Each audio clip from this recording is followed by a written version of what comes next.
রাত বাজে 10টা। এখন আমরা রাতের খাবার খেতে বসে গেছি।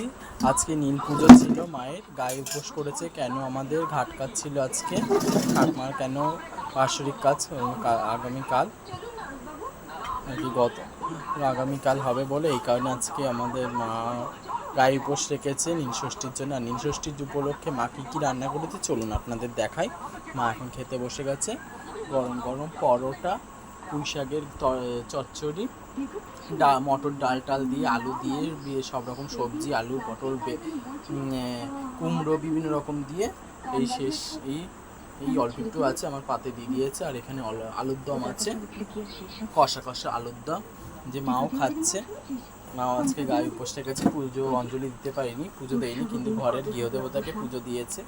আর আছে বাটি দুধ, আর কি যেন ওটাকে, ছানার পায়েসটা বালক খোলো নি, কম খুলবে তাহলে ছানার পায়েসটা?